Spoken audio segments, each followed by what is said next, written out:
Some places carry a quiet kind of mystery. A beauty that makes you pause, yet leaves you with an unshakable feeling that something isn't quite right.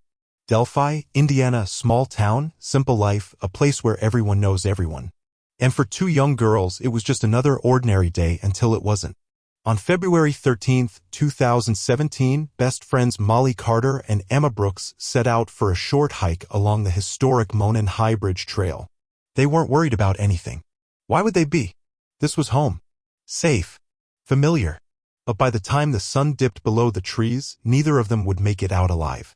It started like any other afternoon. Two friends, a short walk, a few pictures to capture the moment. But somewhere along the trail, someone was waiting. Someone watching. And within moments, their fate was sealed. No one saw it happen. No one heard the struggle. By the time the town realized something was wrong, it was already too late. And for 5 long years, the truth remained buried, hidden in the silence of the woods. There was no warning. No chance to run. No way to fight back. In broad daylight, on a trail used by so many, Molly and Emma vanished into thin air. And when their bodies were found, there were no answers. No clues. No suspect. Just a town left grappling with the unimaginable. And a killer walking free among them. But the thing about secrets is, they don't stay buried forever. And the man who thought he got away with it would soon learn that even the smallest mistake can unravel everything. Delphi, Indiana. A town that could be anywhere. The kind of place where neighbors still wave at each other, where kids ride their bikes past white picket fences, and where a quiet afternoon walk never seemed like a risk. A community built on trust, where doors were rarely locked and everyone felt like family. But even the safest places have their shadows. Molly Carter and Emma Brooks had grown up here. Best friends since childhood, inseparable. They spent summers at the local pool, shared their dreams about the future, and filled their days with laughter. Molly, the loud one, the dreamer, the artist. She wanted to paint, to create, to see her name in the world one day. Emma, the quiet one, the thinker, the writer. She carried a journal everywhere she went, sketching out the stories she hoped to tell. Two girls with their whole lives ahead of them. February 13, 2017. A Monday. The schools were closed for the day, giving Molly and Emma a long weekend. They had spent the morning messaging friends, debating what to do with their free time. By early afternoon, they made a plan. A hike on the Monon High Bridge Trail. It wasn't their first time there. It was a place they knew well, where they had taken countless walks before. A place they thought they'd be safe. At 1:45 p.m., they left home. They were excited, carefree, ready to enjoy the cool February air. Emma's sister dropped them off near the entrance of the trail. They promised to call when they were ready to be picked up. Just a short hike, some fresh air, maybe a few photos for social media. Nothing out of the ordinary. Nothing to be afraid of. They walked the familiar path, following the narrow trail that led to the bridge. An old rail bridge, weathered by time, stretching high above the creek below. Beautiful, historic, but dangerously high. No railings, just worn wooden planks and gaps that made every step a little uncertain.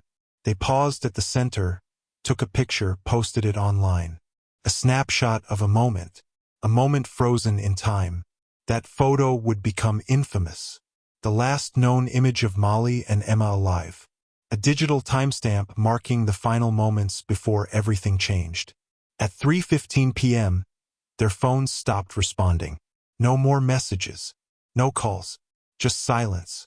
Hours passed, and their families grew restless. Calls went straight to voicemail. The sun dipped lower. The air turned colder.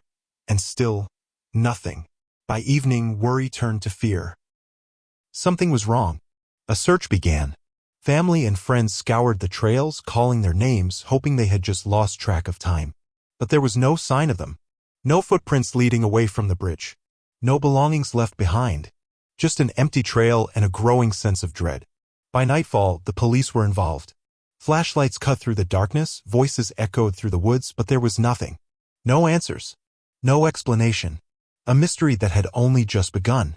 While the town of Delphi searched desperately for answers, one man continued his life as if nothing had changed. Daniel Henshaw. A man whose name meant nothing to anyone at the time. Just another local. Just another face in the crowd. But in the days following the disappearance of Molly Carter and Emma Brooks, he walked the same streets, went to work, made small talk with customers, all while carrying a secret no one could see. Daniel Henshaw had lived in Delphi for years. He worked at a small pharmacy in town where he rang up prescriptions and stocked shelves. He wasn't the kind of man who stood out. Quiet, polite, the kind of person you'd forget as soon as you walked away. But there was another side to him, one that no one saw, one that he had hidden for years. He had always been careful. He knew how to blend in. He knew how to keep his thoughts to himself. But they were always there, growing, changing, pushing him towards something he wasn't sure he could control. Thoughts about young girls, about power, about what it would feel like to take something that wasn't his to take. He had spent years resisting, but the temptation never went away. And eventually resistance became something else. The Monon High Bridge Trail became his escape. A place where he could watch without being watched. A place where he could linger without drawing attention. He started walking there often, at first just passing through, but soon he was staying longer, taking his time, studying the people who came and went. He told himself he wasn't doing anything wrong, that he was only looking, that there was no harm in imagining. But each visit brought him closer to the edge. And then, on February 13, 2017, he stopped imagining. Daniel had seen Molly and Emma before. Maybe not in passing, maybe not in town, but on the trail, in the distance. Just two more faces in a sea of people he had watched. He hadn't planned for that day to be any different, but something changed. He saw them walking ahead of him, laughing, carefree, unaware of the way his eyes followed their every move. And then, a decision. One he could never take back. He didn't think about what came next. He just acted. It was a moment of impulse. A moment where fantasy blurred into reality. A moment where he told himself no one would know, no one would see, no one would stop him. He didn't hesitate. He stepped onto the bridge, closed the distance, and spoke the words that would seal their fate: go down the hill. For years, he had convinced himself he wasn't capable of something like this. But as he watched them obey, watched them tremble, watched the fear take hold, he knew there was no turning back. February 13, 2017. A day that should have been like any other. A day when two friends set out for an afternoon of adventure, unaware that someone had already made a decision that would change everything. Molly Carter and Emma Brooks walked the familiar path leading to the Monon High Bridge, their laughter filling the air, their phones capturing moments of a world they still believed was safe. At 2:07 p.m., Emma posted a picture. A simple shot taken from the middle of the bridge, capturing the endless stretch of rusted metal and wooden planks beneath their feet. A casual snapshot, one of many. But this picture would become more than just a memory. It would be the last trace of their time alive. What they didn't know was that they weren't alone. Behind them, unseen and unnoticed, Daniel Henshaw had been watching. He had followed them from a distance, keeping his pace steady, matching their rhythm, waiting for the right moment. His pulse quickened, his breath came faster, but he wasn't nervous. This was the moment he had imagined for years. The moment when fantasy would become real. For a while, he kept his distance. Let them enjoy their moment. Let them feel safe. But as they turned to leave, he knew it was time. He stepped forward, closing the gap between them. The bridge was narrow. The exit ahead of them felt within reach. But before they could take another step, his voice cut through the air. Go down the hill. At first, they hesitated. His tone was calm, almost casual, as if he were giving directions. But there was something in his stance, in the way he carried himself, that made them pause. And then they saw it, the gun in his hand, hanging low but unmistakable. Their bodies tensed, their hearts pounded. This wasn't a joke. This wasn't a mistake. This was real. Molly's instinct was to run, but Emma grabbed her wrist, her grip tight, unspoken words passing between them. There was no one else around. No way out. And Daniel, he was waiting. He didn't yell, didn't rush them. He didn't need to. The threat was clear. Slowly, step by step, they did as they were told. They left the bridge behind, moving down the hill, deeper into the woods, away from the trail, away from anything familiar.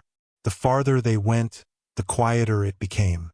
The trees swallowed them whole, their world shrinking down to the sound of their own footsteps. And still, Daniel followed, his gun steady, his eyes locked on them, his mind racing with thoughts he had never before dared to act on. He had imagined this moment countless times. He had pictured the fear, the helplessness, the power he would hold. And now it was happening. They were his. And in his mind there was no turning back. The woods stretched around them like a trap, dense and silent. The further they walked, the harder it became to believe there was any way out. Molly Carter and Emma Brooks had followed Daniel Henshaw's orders step by step, hoping that if they complied, if they didn't resist, they might survive. But deep down, they knew the truth. They had already crossed a line where escape was no longer an option. Daniel's grip on the gun was tight, but his mind was restless. This moment was supposed to feel different. He had imagined it so many times, how it would go, how he would feel. But standing here now, watching the terror in their eyes, something was wrong. They weren't reacting the way he thought they would. He wanted submission. He wanted control. But instead, they were looking at him with something else, defiance. Emma Brooks knew they had to try something. She turned to him, her voice trembling but steady, choosing her words carefully. She told him they wouldn't tell anyone. That they didn't even see his face. That if he just let Molly go, she would do whatever he wanted. Anything. She was offering herself as a bargaining chip, a desperate attempt to save her friend. But Daniel wasn't listening. He was staring at them, at the way they were holding onto each other, and it enraged him. This wasn't how it was supposed to be. He had imagined obedience. Fear so paralyzing they wouldn't dare to resist. But here they were, trying to outthink him, trying to manipulate him, and worst of all, trying to make him feel guilty. He couldn't allow that. He couldn't let them believe, even for a second, that they had any power over him. Molly's breathing was shallow, her fingers gripping Emma's wrist. She could feel the tension rising, see the shift in his expression. She wasn't waiting for permission. She made a decision in an instant. She pulled away and ran. Daniel reacted before he even had time to think. His hand moved fast, the gun swinging through the air, catching the side of Molly's head with a sickening crack. She collapsed instantly, her body crumpling into the dirt.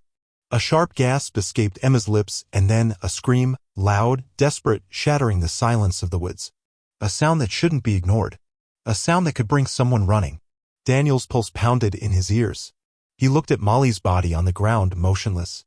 A dull ache in his chest spread into panic. His hands trembled. He wasn't supposed to kill them. Not yet. Not like this.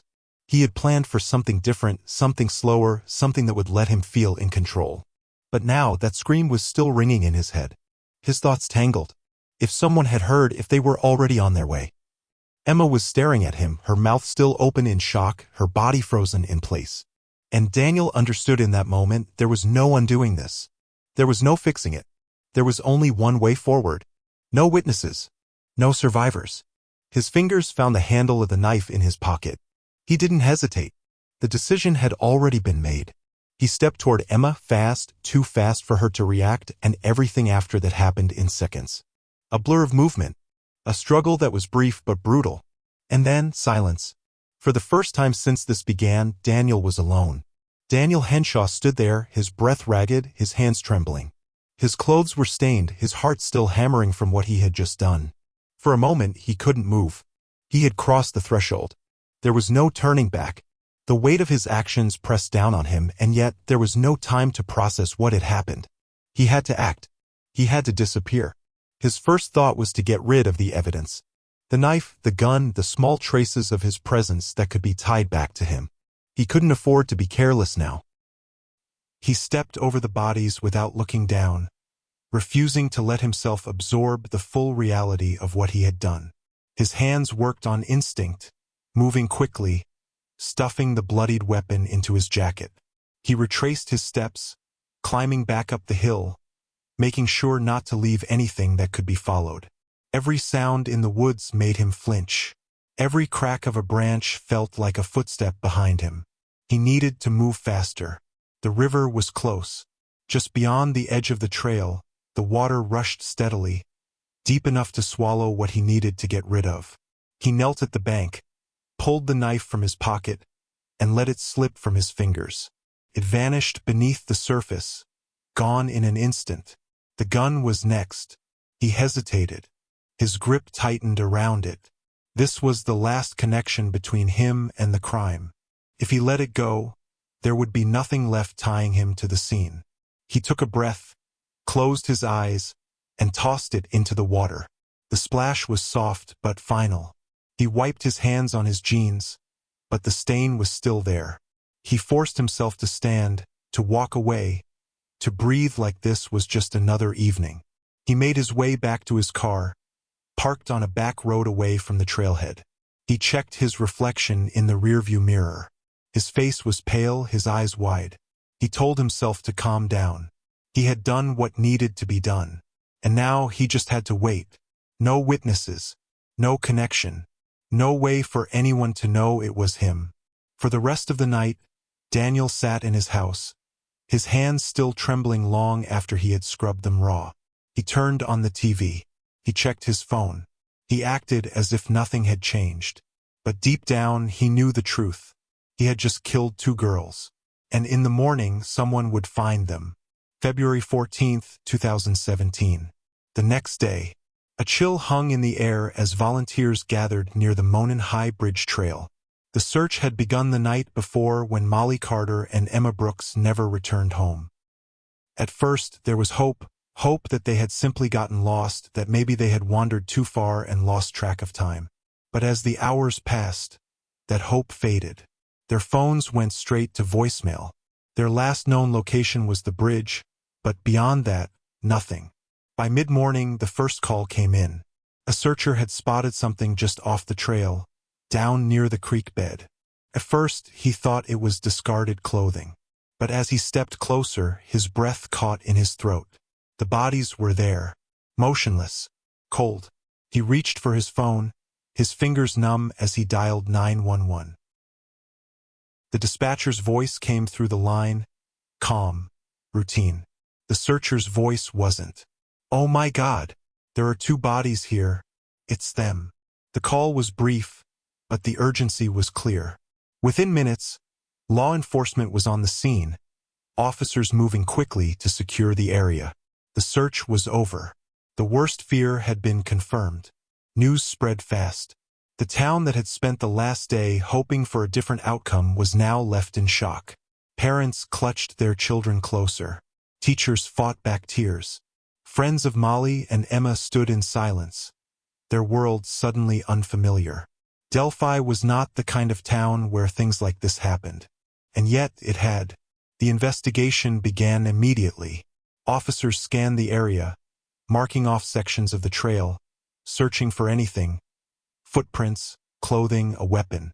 But there was nothing obvious. No immediate signs of who had done this or why. The bodies showed clear signs of a violent attack, but there were no shell casings, no abandoned weapons, nothing left behind that pointed to a suspect. The killer had been careful. Interviews started that same afternoon. Friends, family, anyone who might have seen Molly and Emma before they vanished. But no one had noticed anything unusual. No one had seen a stranger lurking. No one had heard a struggle. It was as if they had simply disappeared and then reappeared lifeless. The town was left with questions, the kind that kept people awake at night. Who had done this? And how had they managed to escape unnoticed? The days that followed the discovery of Molly Carter and Emma Brooks were filled with grief, confusion, and fear. The town of Delphi had never seen anything like it. 2 young girls murdered in broad daylight on a trail that so many had walked before. Parents held their children closer. Strangers eyed each other with suspicion.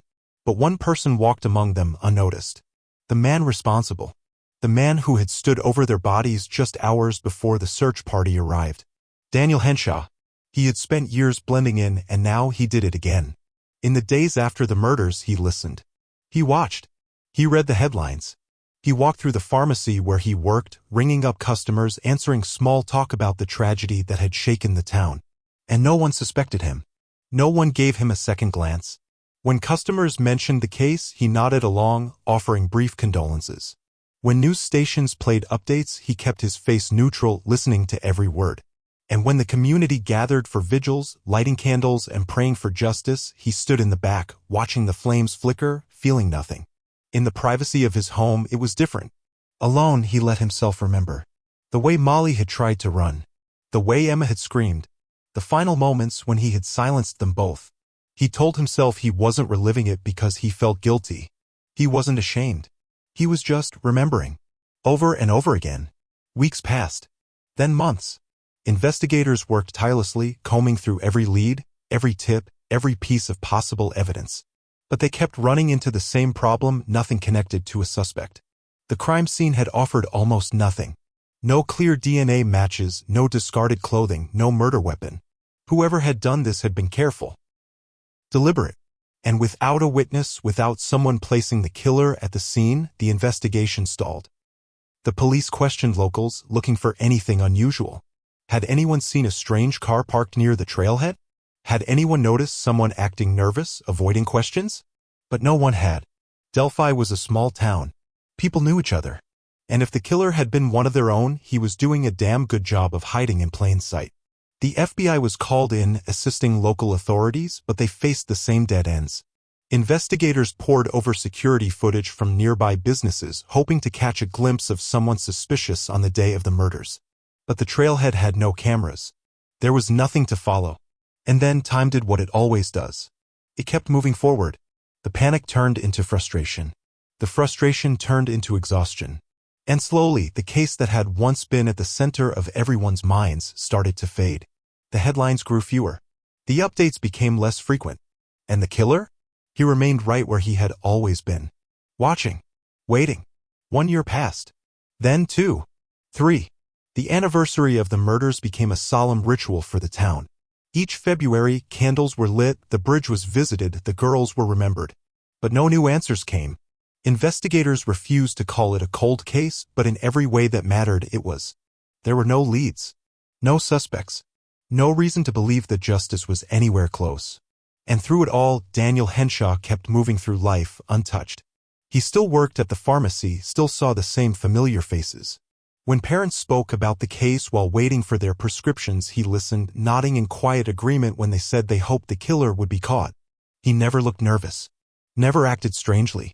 And after a while, people stopped thinking about him entirely. But he never forgot.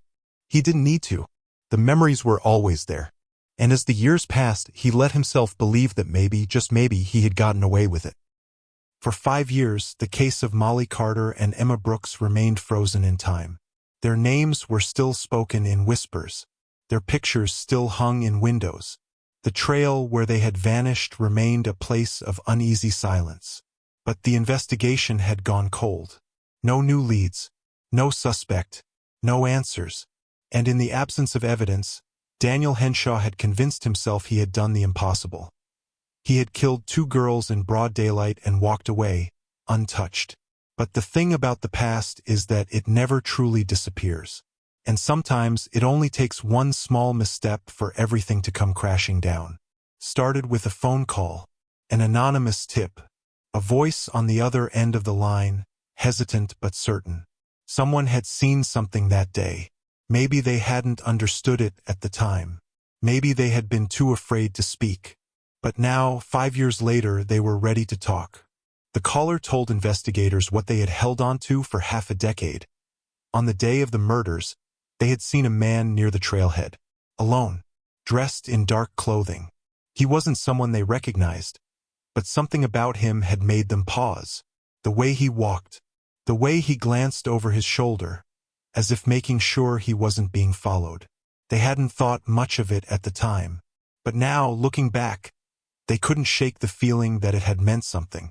The tip wasn't enough to make an arrest, but it was enough to make investigators take another look. Enough to push them back to the beginning, back to the crime scene, back to the details they had combed over 1,000 times. And this time, they found something. Buried deep in the case files was a single piece of overlooked evidence, an unspent bullet. It had been found between the bodies of Molly and Emma, but at the time it had led nowhere. No fingerprints, no markings that could be traced, just a single .40 caliber round that had never been fired. It had seemed insignificant, until now. Investigators sent the bullet for testing, running it through new forensic analysis that hadn't been available years earlier. What they found changed everything. The markings on the bullet were unique, tiny grooves left behind by the chamber of a specific gun. A gun that could now be traced back to a single owner. Daniel Henshaw had always been careful. He had wiped his prints. He had gotten rid of the weapon. He had erased every trace of himself from that trail. But what he hadn't known, what he couldn't have planned for, was that the gun he had used had left its own signature behind. The bullet found at the scene was matched with 100% certainty to a firearm registered in his name.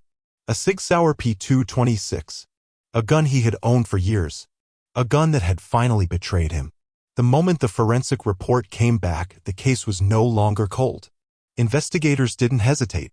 They moved quickly, quietly, making sure that this time there would be no mistakes. The man who had spent 5 years believing he was free was about to learn that time hadn't erased what he had done. It had only been waiting for the right moment to catch up with him. In the early morning hours, officers gathered outside a small, unremarkable house on the outskirts of Delphi. The same house Daniel Henshaw had walked into every night, the same house where he had sat alone, replaying the crime in his mind, never realizing that the walls were closing in. The police knocked once. Then again. No response. And then the door was forced open. Inside, they found him in his living room, half asleep, confused by the sudden commotion. He didn't fight. He didn't run. He barely even spoke. The moment he saw the officers, the moment he heard the words, "Daniel Henshaw, you are under arrest for the murder of Molly Carter and Emma Brooks," he knew. It was over. For the first time in 5 years, Daniel wasn't in control. He wasn't the one calling the shots. The fantasy he had built for himself, the belief that he had won, shattered in an instant.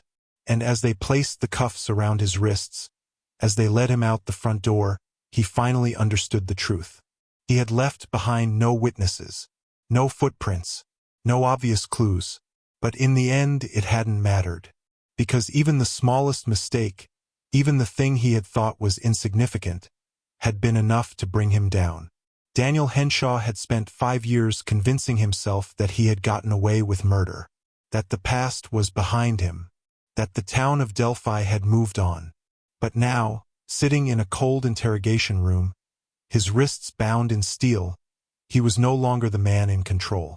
He was no longer the one watching. He was the one being watched. First, he said nothing. He sat across from the detectives, his face blank, his hands resting on the table. He listened as they laid out the evidence, piece by piece. The bullet, the ballistics report, the anonymous tip that placed him at the trail. The weight of it pressed against him, but still he refused to react. He denied everything, said they had the wrong man, said he had never even been to the trail that day, said he didn't own the gun anymore. But the detectives weren't looking for excuses. They were looking for the truth. And they weren't going to stop until they had it. The hours dragged on. The room grew smaller. The silence between each question stretched longer. And then, finally, something shifted. His breathing changed. His hands twitched against the table. The pressure was closing in, and he could feel it. And then he broke. His voice was quiet at first, barely above a whisper. "I didn't mean to," he said, his head hanging low. "It wasn't supposed to happen like this." The words spilled out, uneven, forced from a place he had kept buried for years. He told them about the trail, about seeing the girls, about following them. He told them about the moment he gave the order, "Go down the hill." The moment they realized they were trapped. And then he told them about the fear in their eyes. The way Emma had begged him to let Molly go. The way Molly had tried to run. The way, in that instant, he had lost control. He told them everything. Except why. His confession sent shockwaves through Delphi. The quiet, unassuming man from the pharmacy, the one who had stood beside them, the one who had watched their grief without a flicker of remorse, had been the monster among them all along. But the full truth wouldn't come from Daniel alone. There was someone else who had a story to tell. His wife. She took the stand in a packed courtroom, her voice shaking as she recounted the night that had haunted her for years. A night when Daniel had come home late, his clothes damp, his hands shaking. She hadn't asked questions. She had learned, over time, that some questions were better left unspoken. But weeks later, in a moment of drunken weakness, he had let something slip. A confession buried beneath slurred words and half-finished sentences. "I had to do it," he had muttered. They wouldn't listen. She had dismissed it then. Told herself it was nonsense. But now, hearing his own words played back in an interrogation room, she knew the truth. She had always known. And the evidence didn't stop there. DNA found under Molly's fingernails, skin cells too small to be seen but undeniable in their proof matched Daniel Henshaw. Traces of his presence. His past internet searches painted an even darker picture. Pages filled with research about young girls, about control, about how to make someone disappear without leaving a trace. The puzzle was complete, and every single piece pointed to him. The trial was swift. The jury didn't need weeks of deliberation.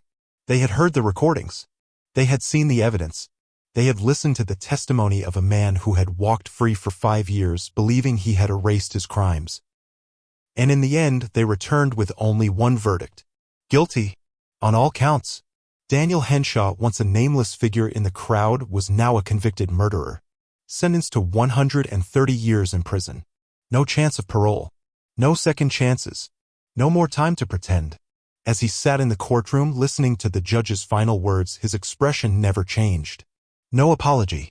No regret. Just the same emptiness he had carried with him for years. But outside, Delphi could finally breathe again.